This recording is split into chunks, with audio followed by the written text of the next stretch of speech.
June 22nd, 2012, Mark Cuban made one of the most legendary appearances on First Take, directly confronting Skip Bayless over his basketball takes. Cuban didn't hold anything back as he broke down why Skip's analysis was flawed, calling him out in every way that left a lasting impression on sports debate. Skip Bayless even brought this up recently himself. Of course, from Skip's perspective, because he just didn't want to admit he lost. This is one of the most infamous sports moments in the history of humanity. Watch and enjoy. We want to start by just finding out what's your, you may have more than one issue, but what's your biggest issue with Skip? It's not just Skip, it's sports writers, sports media in general, where everything's generalities, right? Excruciating pressure. What the hell is that, right? You know, it was excruciating pressure. That's what it was. Is that meaning what, Skip? Meaning that you personally watched up close and personal what LeBron went through last year against your Dallas Mavericks. Was it not the biggest collapse of a superstar that we've ever witnessed on a finals or championship stage? No. I mean, first of all, it's a team game. Right, you guys like to talk in complete generalities where no one can question you, right? You don't ever use facts. You don't ever use substance. You don't ever use facts. No. That's all I use on this show. What, excruciating pressure, undeniable this, you know, it's just all generalities. There's never been a star under more pressure going into a finals, a championship series or game than LeBron James was under after 9 years and 3 league MVPs. Well, first of all, you have the presumption that people care what you say.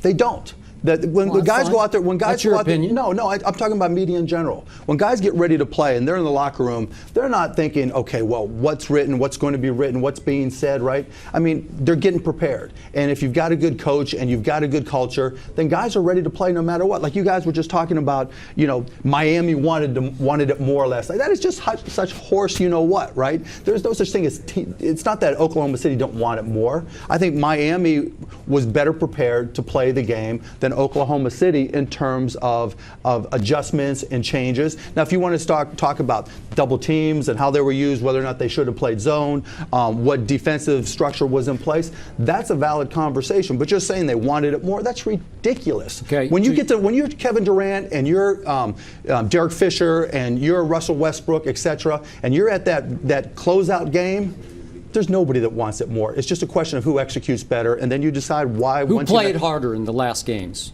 Miami did every game. LeBron played harder than Kevin Durant did 4 straight games. That is the most ridiculous thing any sports writer has ever said. Now, if you think when Kevin Durant walked off the court, he thought, yeah, I didn't play quite hard enough, right? Now, you can say like he wasn't put in a position to succeed. You could say that they didn't run the right plays. They didn't get the ball to him on the block enough. And if you were smart, you'd come out and you'd have substance. You say, you know what? This is how many plays they ran to him on the block. Here's how Miami defended it. Now, you can also argue that the Pat Riley way is always the same way all the time. Miami played it the same way all the time, and then we can have a discussion about adjustments.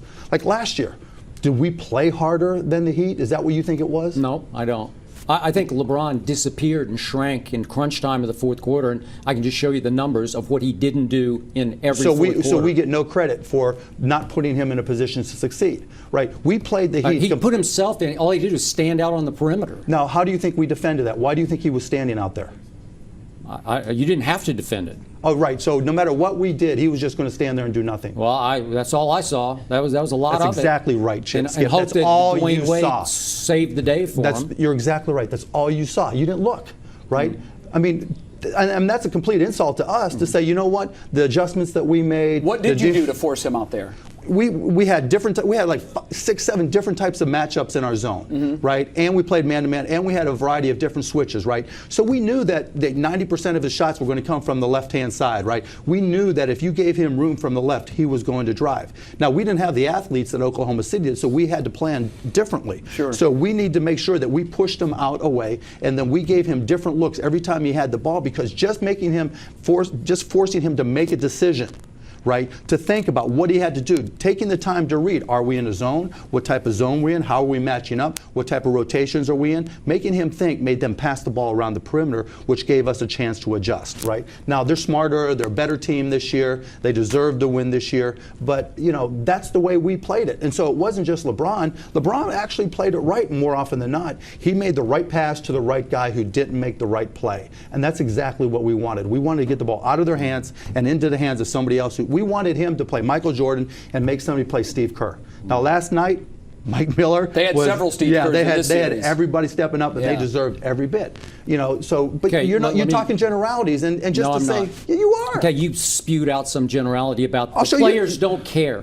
Okay, let me tell you that for a fact, and Stephen A. can validate this. LeBron James listened to what I said for about 8 years, because that's all I heard. He said I was his Howard Cosell, and this year, for the first time, to his credit, he tuned out all the noise. That's all we saw in the finals was he's reading the Hunger Games trilogy before the games. He's meditating on the bench before the games. He tuned us out. This is a Skip Bayless special. LeBron lost last year because he wasn't paying attention to Skip Bayless. LeBron won this year because he wasn't. That's what you just said. Okay. Did he not just say that? Okay. Here's what he didn't do. Here's what he didn't do against you guys. Okay. He let you off the hook because he didn't do what we saw him do for 4 straight games. He didn't drive through your zone and slash it up and dish. He didn't post up at all. This was a new deal. This was a new post up game that we saw this year from LeBron. He shredded the Oklahoma City defense because he drove and he dished. Okay. He did not what kind drive. of defense? When he wanted was to driving, be a pretty jump shooter against you guys, and it played right into your hands because he's a below average jump shooter from the perimeter. Okay, Skip. So when he was on the post, what were the different defensive schemes that Oklahoma City ran last night? They used Cephalosha on him. They used Durant on him. When he was in the post, what were the different defensive schemes that they used? Ibaka was supposed to come hard and keep him from the rim, and he did not come hard. He let LeBron get to the rim repeatedly, and Perkins was nowhere to be seen. I just asked a simple question. Yeah, I just told you. No, you said so-and-so was answer. supposed to. No, they doubled from down, right? And they doubled and they passed and they hit their open shots, right? When they kept on doubling, they changed, right? Because they passed it out. Mike Miller hit open shot, but that's just one example. Did he get in the lane against you guys last year? Not at all in the fourth quarter. Now, why do you play a zone, Skip? Well, again, I've seen him slash up any kind of defense when he feels like it. Skip, one He's of the a things freight about train. You just said you don't have the athletes that they have. Right, and that's why we play more zone than possibly Oklahoma City did, because we had smarter players, so not necessarily as athletic.